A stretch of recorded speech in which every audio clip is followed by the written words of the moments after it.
What's the most fucked up thing someone has told you about themselves after barely getting to know them?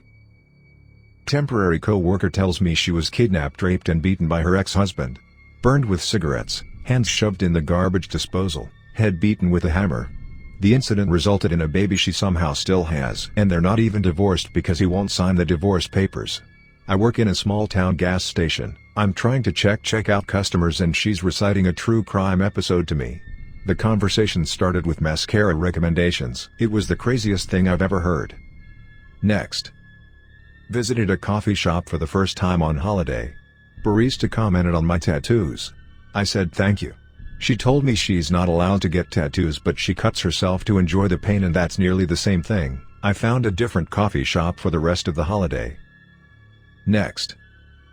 A guy told me during our first shift that his youngest daughter was suicidal. His eldest daughter's boyfriend was terribly abusive, and his wife was sleeping with someone at her work. Apparently he'd just gotten out of jail after flying home from out of state, beating the shit out of his daughter's boyfriend, his brothers, and his dad, driving to his wife's work and beating the shit out of her boyfriend, then driving to the hospital to hold his daughter's hand after she had attempted suicide until the cops arrived to arrest him for aggravated assault.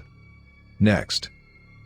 Had to get my picture taken for a visa, so went to a local photography shop that took the pictures and printed them out for you right there. I had been talking to the guy as he worked on other people's photos, and when I finally got my picture taken he started opening up about his family. Apparently his son was killed 3 years ago in a car accident, and he was telling me how much I reminded him of his son, going to school for engineering, first-generation college student, etc. The son was killed in his senior year, so didn't even get to graduate. He even showed me pictures. It was heartbreaking. To make things worse, he said he had a degenerative muscular disease and doctors had given him about 2 to 3 years before he'd be bedridden. He then went on to say his daughter was taking care of him and how she isn't married yet and deserves to live a young person's life, and man, it really put into perspective how bad some people have it. I still think about that guy to this day and hope he's doing well. Next. I made the unfortunate mistake of inviting my old neighbor over when we were having a party. He had like 5 gins in my kitchen and confessed to an unsolved murder in Nunavut, Canada. He's in jail. Next. Hitchhiking through New Zealand, I got picked up by a semi-driver. Awesome guy, but an hour into the drive started unloading every bit of personal information he could. How he's cheated on his wife, screwed the company out of money, stolen items. It was like I was a priest in a confession booth. When I asked him why he told me all of that, he said it's been eating him up inside for years and telling me helped get it off of his chest. He said I had no idea who he or anyone he knew was, so it felt like I was the perfect person to unload on. Next.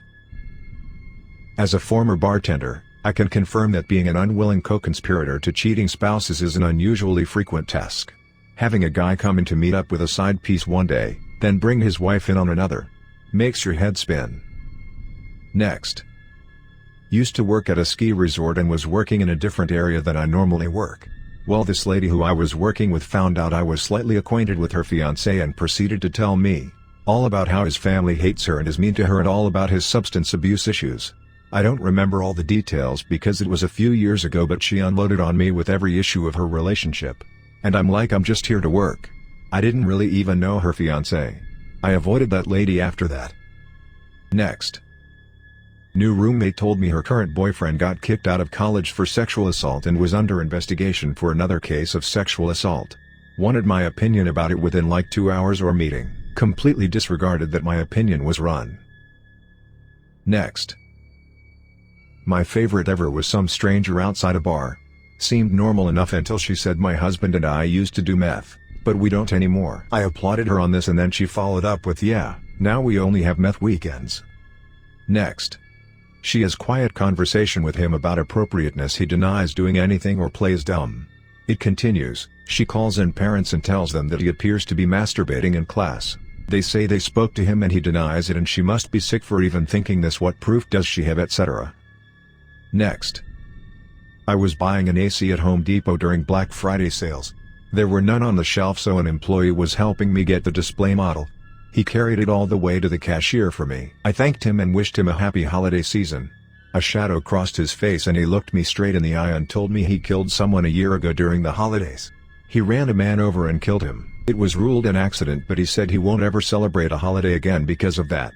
Edit to add more info and answer a couple questions. I thought the employee was fucking with me as well. I did some searching online when I got home and found the news article, and he did indeed hit and kill a man. It was a super raining evening and just starting to get dark. The person killed was heavily intoxicated and veered into the oncoming traffic. Next. Girl I worked with but didn't really know beyond her name.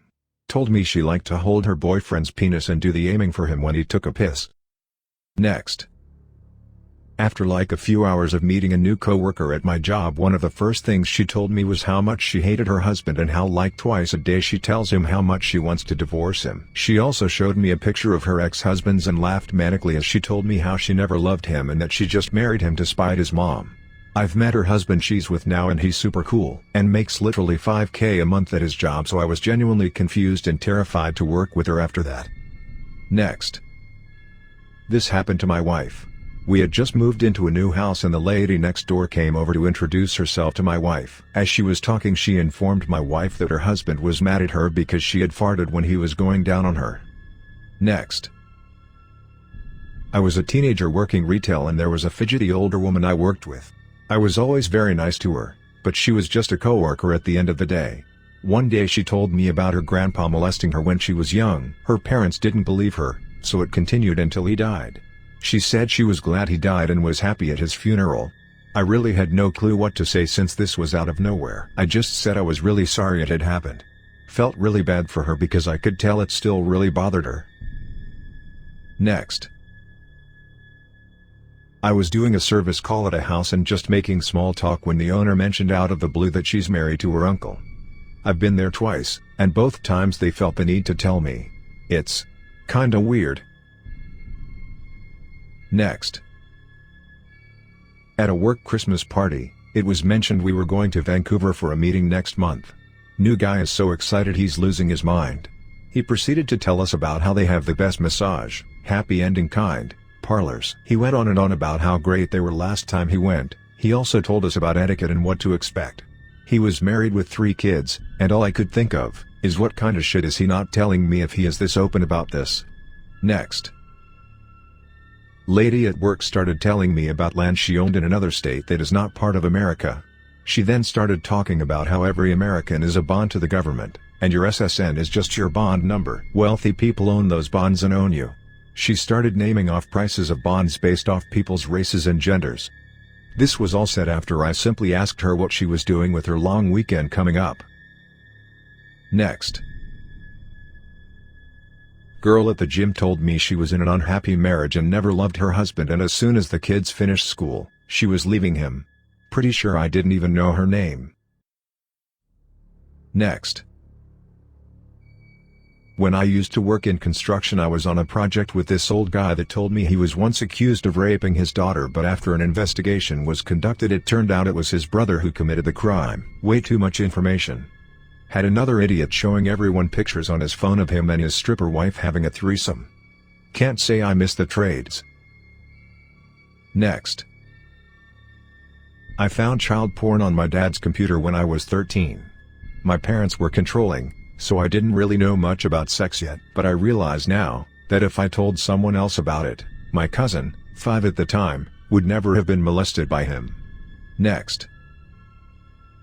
When I was in rehab, my roommate, whom was only 18, told me that she had been stripping and selling herself since she was 11 to get her dope. And that you can connect the dots of the abscess scars on her arm. She'd continually shoot up in a spot till she got an abscess and then she'd just cut it out of her arm herself. Being an ex-heroin addict myself, abscesses weren't anything new, but the fact that this tiny little 18-year-old girl, she couldn't have weighed more than 90 pounds, had 9 abscess scars on just one arm, I just couldn't even wrap my head around that. You hear some of the worst fucking stories ever in rehab, and I've been to 10 during my entire addiction, but this was one of the worst I had ever heard. Especially because she was so nice and had such an innocent way about her. It was heartbreaking. Next. I had a guy tell me that he and his cousin slept with the same person. Another guy telling me that when his cousin committed suicide, he wanted to drink himself to death. This was a first date. I also had some girl I went to middle school with randomly tell me over Facebook that she lost her virginity to her cousin. Next. I met a guy once at work. We talked for about 5 minutes and he was suspiciously way too nice. After a few minutes later, and just to give me context, he told me he had attempted suicide several times and that he could be violent sometimes. We kept talking like it was nothing for like 15 more minutes. During all the conversation he never stopped smiling. Next. Hired an older plumber, in his 60s, at the company I worked at when I was an apprentice, and I got put with him during his first week. Within 10 minutes of meeting him, the small talk topic of his choice was that his mail-order Thai wife had died a few months ago and that he's been plowing through prostitutes and he recommends hiring a Cambodian woman, as they are by far the best in bed. Next. A girl in my psychology class did a presentation about her genital mutilation. She went into detail about how painful and traumatic it was to have her clitoris removed. She talked about how she cannot feel pleasure and how it's hurt her personal life and her own relationship with her body. We were all shocked. The professor didn't really know what to do. All that info was in the first 2 minutes of her presentation and we're all dead silent. Then she started crying and did 8 more minutes, with tears streaming down her face. Next. I worked with this girl for maybe 2 days. I'd previously introduced myself, but I hadn't actually had a chance to talk to her, and so I asked her if she had a good weekend. And the first thing she told me was she went to a follow-up doctor visit from having a miscarriage. Caught off guard, I gave her my condolences. She would loop the convo back to her miscarriage and how devastating it was every single time I had to talk to her again after that. Next. I sat next to this quiet kid in my Spanish class. He was awkward and had a subtle speech impediment. One day, I tried to spark conversation with him and he told me that he considered murdering his parents. Next. It was day 1 of me working at a place and the person that was training me told me she was conceived during a rape. I learned later that she did the same thing to everyone working there. I have no idea why. She was a strange person. Next. I just started working at a farm. On the first day my boss saw a penny on the ground and looks at me and says, "Look at me, I'm Jewish," as she bends over to pick it up. She was not Jewish, but I am.